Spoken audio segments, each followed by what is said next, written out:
Hello বন্ধুরা, নমস্কার। আজকে আবার একটা দারুণ স্বাদের রেসিপি নিয়ে চলে এসেছি। আশা করছি তোমাদেরও খুবই ভালো লাগবে। তাহলে প্রথম থেকে শেষ অবধি দেখার জন্য আমি অনুরোধ করছি। এই যে থোড়, এটা কলা গাছ থেকে কিন্তু বের করতে হয়। এটা কলা গাছ থেকে বের করে আমি কেটে ধুয়ে গুছিয়ে নিয়েছি, দেখতেই পাচ্ছ। এইভাবে কুচিয়ে নিয়েছি।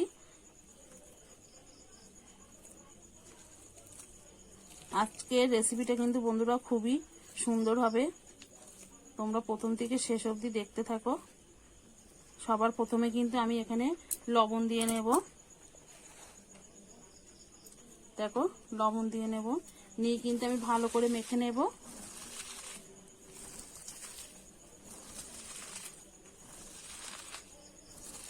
এইভাবে আমি চটকে চটকে মেখে নেব। থোড়ে কিন্তু প্রচুর পরিমাণে জল থাকে, জলটা বেরিয়ে যাবে।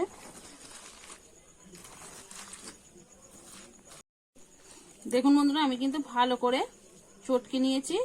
আর দেখো থোড় থেকে কতটা জল বেরিয়ে গেছে। এই লবণ দিয়ে চটকানোর জন্যই কিন্তু জলটা বেশি বেরিয়েছে। এবারে কিন্তু আমি একটা ঝুড়ি নিয়ে নেব। ঝুড়ির মধ্যে থোড়টা আমি নিয়ে নেব। দেখো, একটু নিংড়ে নিংড়ে নিচ্ছি, জলটা যাতে সব বেরিয়ে যায়।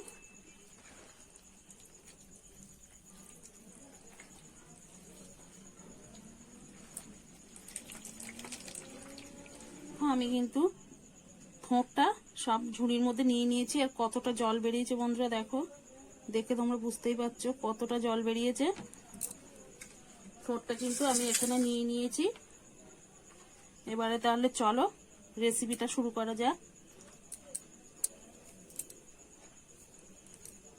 আমি কিন্তু দেখো কড়াটা বসিয়ে দিয়েছি, গ্যাসটা ধরিয়ে। এবার কিন্তু তেল দিয়ে দেব। আমি এখানে সাদা তেল দিয়ে করছি, তোমরা চাইলে কিন্তু সর্ষের তেল দিয়েও করতে পারো। তেলটা আমি ভালো করে গরম করে নেব। তেলটা এখানে কিন্তু আমার গরম হয়ে গেছে, তেলটা আমি একটু নেড়ে নেব। এবার কেটে ধুয়ে রাখা আলুটা দিয়ে দেব।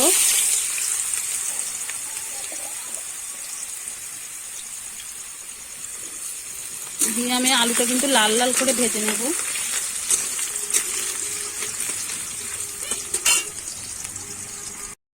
আমি কিন্তু লাল লাল করে আলুটা ভেজে নিয়েছি, দেখো। এবার তুলে নেব। এবার আমি বাদামটা ভেজে নেব। তোমরা চাইলে কিন্তু এখানে কাঁচা বাদামটা কিন্তু ভেজে নিয়ে দিতে পারো। আমি একটু লাল লাল করে ভেজে নেব। আমি কিন্তু লাল লাল করে বাদামটা ভেজে তুলে নিয়েছি। এবারে ফোড়নে দিয়ে দেবো শুকনো লঙ্কা আর সর্ষে। ফোড়ে কিন্তু সর্ষে আর শুকনো লঙ্কা ফোড়ন দিলে খেতে খুবই সুন্দর হয়। ফোড়নটা আমি ভালো করে ভেজে নেব। আমি ভালো করে কিন্তু ভেজে নিয়েছি। এবারে কিন্তু থোড়টা দিয়ে দেবো, ধুয়ে কেটে রাখা থোড়টা।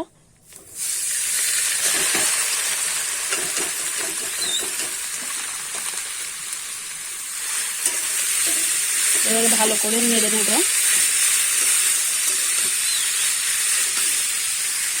আমি কিন্তু কিছুক্ষণ ধরে নেড়ে চেড়ে নিয়েছি। এবার কিন্তু লবণটা দিয়ে দেব। এখানে কিন্তু লবণ একটু বুঝে শুনে দিতে হবে, কেননা ঠোঁটটা আমি চটকানোর সময় লবণ দিয়েছিলাম, তার জন্য কিন্তু এমন লবণটা একটু বুঝে দিতে হবে।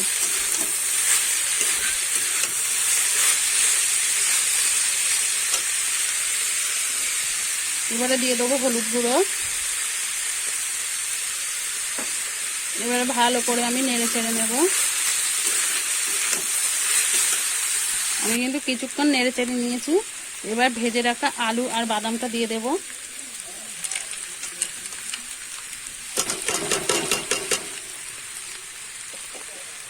দিয়ে আবার ভালো করে নেড়ে চেড়ে নেব।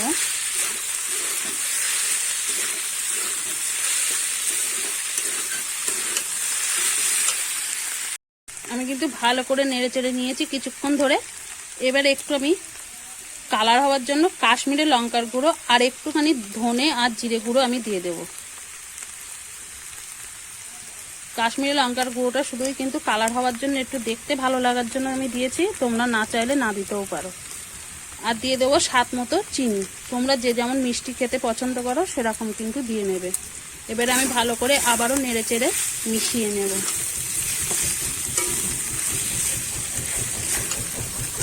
দেখলেই তো বন্ধুরা কত সহজে কিন্তু একটা থোড়ে একদম নতুন রেসিপি করে তোমাদের দেখালাম। আর যে সকল বন্ধুরা নিরামিষ খেতে পছন্দ করো তারা তো একবার এটা করে খেয়ে দেখতেই পারো, খেতে কিন্তু খুবই অসাধারণ হয়। আমার কিন্তু একদম রান্নাটা কমপ্লিট হয়ে গেছে। আর দেখো বন্ধুরা কত সুন্দর হয়েছে, একবার এইভাবে বাড়িতে বানিয়ে খেয়ে দেখতে পারো। এবারে কিন্তু আমি একটু ঘি দিয়ে দেব। যে কোনো নিরামিষে কিন্তু একটু ঘি দিলেই খেতে ভালো লাগে।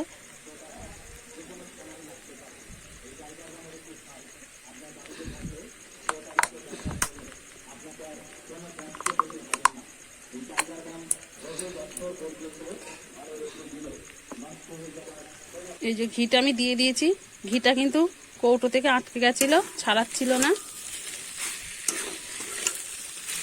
এবারে আমি গরম মশলাটা দিয়ে দেব।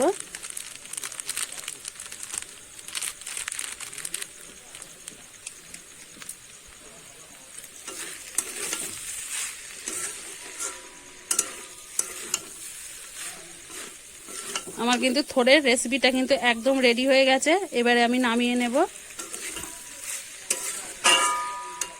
দেখুন বন্ধুরা, আমি একটা প্লেটে নামিয়ে নিয়েছি, পরিবেশন করার জন্য একদম রেডি। একবার হলেও বাড়িতে এইভাবে বানিয়ে খেয়ে দেখতে পারো, খেতে কিন্তু খুবই অসাধারণ হয়। আর আমার রেসিপিটা ভালো লাগলে একটা লাইক করে সঙ্গে থেকো। আবার নতুন কোনো ভিডিওর সঙ্গে দেখা হবে, ততক্ষণে ভালো থেকো, সুস্থ থেকো।